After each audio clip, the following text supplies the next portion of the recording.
So today let's discuss how to find your desired career path. आप अपना किस तरह से अपने कौन सा व्यवसाय करना है, कौन सा रास्ते चुनना है, कैसे कर सकते हैं। तो करियर पाथ होता क्या है? A career path is a sequence of jobs and experiences that guide an individual towards their ultimate career goals. आपका क्या लक्ष्य है, उसकी तरफ आपको करियर पाथ मोड़ देता है।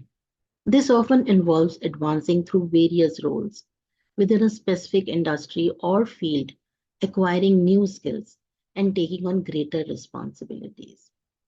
किस तरह से आप अपनी ज्यादा रिस्पॉन्सिबिलिटीज उठा सकते हैं, कैसे डिसाइड कर सकते हैं कि आपका करियर पाथ किस तरह का हो। उसके लिए आपको सबसे पहले सेल्फ असेसमेंट चाहिए, रिसर्च चाहिए, प्लानिंग चाहिए, और कई बार काम कर कर देखना पड़ता है, ट्रायल और एरर से पता चलता है। तो अगर हम कहें कि आपके करियर ऑब्जेक्टिव्स क्या हैं, क्या करना चाहते हैं, तो सबसे पहले तो हमें उसे सोचना पड़ेगा। उसी से हमें जवाब मिलेंगे हर सवाल के। तो आपके करियर गोल्स क्या हैं, क्या लक्ष्य है आपका, आपकी वैल्यूज क्या है, किस तरह के विचारों से आप सहमत रहते हैं, आपका जीवन का मूल क्या है, मूल मंत्र क्या है, और प्रोफेशनल एक्टिविटीज और हॉबीज आपको कौन सी पसंद है, क्या एंजॉय करते हैं, कौन से सब्जेक्ट्स आपको इंटरेस्ट करते हैं, क्या विषय पढ़ने से आपको अच्छा लगता है, गणित पढ़ना या साइंस पढ़ना या लिटरेचर पढ़ना। तो ये देखना है कि मेरी एबिलिटीज कहाँ है, स्ट्रेंथ्स कहाँ है। दोनों skills, hard skills, soft skills, सब जानना जरूरी है। क्या मैं इंटरेस्टेड हूँ मैनेजमेंट में या टेक्निकल रोल करना चाहता हूँ। तो अगर हम ये सब क्वेश्चंस को रिवाइज करें, जैसे जैसे आगे बढ़ें और सोचें, तो हमारा करियर ऑब्जेक्टिव अलाइन हो जाएगा, एक तरह से रास्ते पर आ जाएगा हमारी प्रेफरेंसेस के साथ, और हम क्या अचीव कर सकते हैं। दूसरी चीज आपको ये करनी है कि आपको अपने लॉन्ग टर्म प्लान्स बनाने हैं। जो करियर माइलस्टोन्स रीच करते हैं कि इतने साल बाद मैं ये करूंगा, वो करूंगा, तो वो बहुत जरूरी है, गोल्स बनाना। और उस पर रिसर्च करना कि किस तरह से एक इंडस्ट्री में हम प्रोग्रेस कर सकते हैं, कैसे आगे बढ़ सकते हैं। और आपको जॉब्स आइडेंटिफाई करने पड़ेंगे, रोल्स आइडेंटिफाई करने पड़ेंगे हर 5 साल बाद, हर 10 साल बाद, और उसको किस तरह से आपको अचीव करना है, उस पोजीशन को प्लानिंग चाहिए। So this might involve enrolling in training programs, gaining experiences, और टेकिंग स्पेसिफिक रिस्पॉन्सिबिलिटीज। तो करके देखना पड़ेगा कि आप ये कर सकते हैं या नहीं सकते। तो रिव्यू करना पड़ेगा पीरियोडिकली, टाइम टू टाइम, कि आप अपनी प्रोग्रेस कर पा रहे हैं या आप राइट ट्रैक पे, सही रास्ते पर हैं या नहीं। और बहुत जरूरी है अपनी पर्सनालिटी को, आपका व्यक्तित्व कैसा है, उसे जानना। तो अपनी पर्सनालिटी को समझिए, उसके क्या कैरेक्टर्स हैं, अपने इंटरेस्ट और स्ट्रेंथ्स, उसके अराउंड अपनी स्ट्रेंथ्स को बिल्ड कीजिए। पर्सनैलिटी टेस्ट होते हैं बहुत सारे, तो जो जिसके हिसाब से आप अपने करियर ऑप्शंस को चुन पाएंगे। तो आप उसके बाद अपना वर्क एक्सपीरियंस देखिए कि आपने किया क्या है अब तक। उसको एनालाइज करना जरूरी है, किस तरह का रोल आपको सूट करता है, कौन सा जॉब आपको सेटिस्फाई करता है।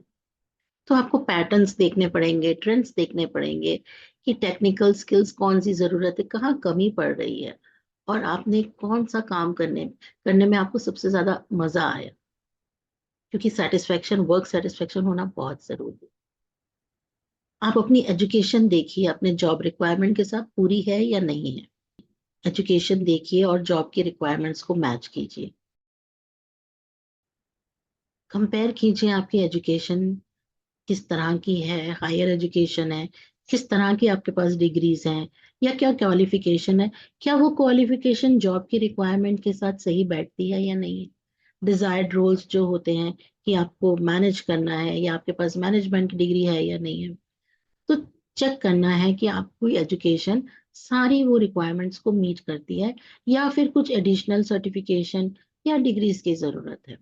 तो टाइम टू टाइम ये सब चेकिंग करनी बहुत जरूरी है। और अपने स्किल सेट को आपको इवेल्युएट करना है कि क्या क्षमताएं हैं मुझ में, क्या एबिलिटीज हैं, किन चीजों को करने में आप अच्छे हैं। तो उसका एक लिस्ट बना लीजिए अपनी एक्सपर्टीज का, सर्टिफिकेशंस का। और अपने कलीग्स के साथ या अपने फ्रेंड से फीडबैक लेना बहुत जरूरी है कि आप सही से वो काम कर पा रहे हैं, नहीं कर पा रहे हैं। टेक्निकल स्किल्स क्या आपके पास पूरी तरह से हैं या नहीं है। तो वो टेक्निकल स्किल्स आप उनको जब यूज करते हैं तो वो आपकी स्ट्रेंथ्स के साथ मैच करती है या नहीं करती।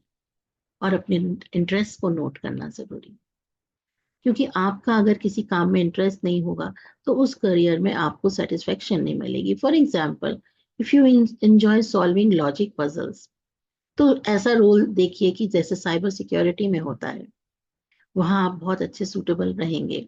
या अगर आप वॉलेंटियरिंग बहुत अच्छी करते हैं, आप समाज सेवा अच्छी करते हैं, तो ऐसे में आपकी सुटेबिलिटी किसी और फील्ड में हो सकती है। तो आपको जागरूक रहना है और अवेयर रहना है अपनी वैल्यूज को लेकर। आप क्या सोचते हैं, आपकी कोर वैल्यूज क्या है, आपके बिलीफ सिस्टम क्या है, तो उसका एक लिस्ट बनाइए। देखिए क्या जो काम आप देख रहे हैं, जो जॉब आप ढूंढ रहे हैं, या जिस व्यवसाय में आप जाना चाहते हैं, क्या आपकी कोर वैल्यूज के साथ वो अलाइन होता है।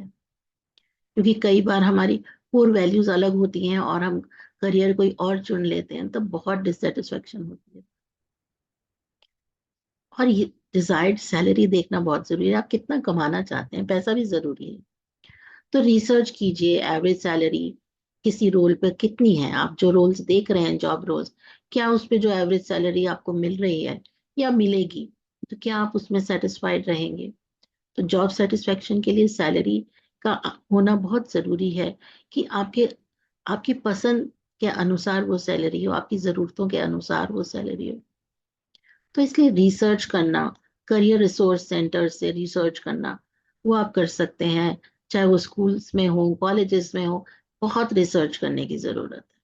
या करियर काउंसलर्स को मिला जा सकता है, ताकि वो आपको बता सकें कि नई अपॉर्चुनिटीज क्या आ रही हैं, पॉपुलर जॉब्स कौन से हैं, कहाँ पर लोग जाना पसंद कर रहे हैं और कहाँ पर सैलरीज भी अच्छी हैं।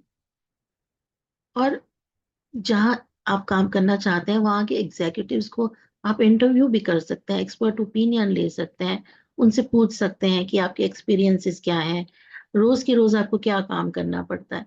तो उससे आपको ये निर्णय लेने में बहुत आसानी होगी कि आप इस करियर ऑप्शन को चुने या नहीं चुने। हाँ, और इंटर्नशिप करना बहुत जरूरी है। तो अप्लाई कीजिए इंटर्नशिप के लिए, वर्क एक्सपीरियंस गेन करने के लिए। कहीं 3 महीने, कहीं 6 महीने, किसी भी तरह की इंटर्नशिप हो, उसे जरूर ज्वाइन कीजिए।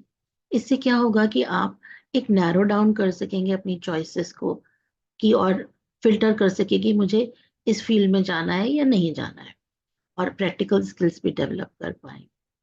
साथ ही साथ वॉलेंटियर वर्क कभी मत छोड़िएगा। वॉलेंटियरिंग करनी बहुत जरूरी है। उससे क्या होता है, एक्सपोजर होता है एक जॉब की तरफ, और फ्लेक्सिबिलिटी, कि आप में फ्लेक्सिबिलिटी है, छोड़ सकते हैं उस जॉब को या नहीं छोड़ सकते हैं आसानी से। और अगर आप अनश्योर हैं कि आप कौन सा सब्जेक्ट चुने, तो आपने जो भी अपने स्कूल लेवल पे जो सब्जेक्ट बोर्ड्स में लिया हुआ है, उसके अकॉर्डिंगली अपना करियर ऑप्शन चुनना जरूरी है। अगर आपने साइंस ली है तो आप इंजीनियरिंग में जा सकते हैं। आपने अगर बायोलॉजी ली है, आप डॉक्टर बन सकते हैं, या पैरामेडिकल, बहुत सारे जॉब्स हो सकते हैं। तो उस एरिया में अपनी हायर एजुकेशन या स्पेशलाइजेशन उस एरिया में कर सकते हैं जहां पर आप इंटरेस्टेड रहते हैं। उसी तरह से प्रोफेशनल नेटवर्क्स होते हैं, बहुत सारे नेटवर्क्स होते हैं, नेटवर्किंग ग्रुप्स होते हैं, इवन सोशल मीडिया पे भी आपको मिल जाएंगे। तो किसी भी जॉब के advantage, disadvantage, pros and cons, वो आप वहां पर लोगों से पूछ भी सकते हैं, आपस में कन्वर्स कर सकते हैं। बातचीत से आपको बहुत कुछ पता चल सकता है। तो इस तरह से आपको अपना करियर पाथ चुनने में बहुत आसानी हो। तो अगर आपको ये वीडियो पसंद आया तो इसे लाइक कीजिए, शेयर कीजिए या सब्सक्राइब कीजिए। तो अगले वीडियो में मिलते हैं।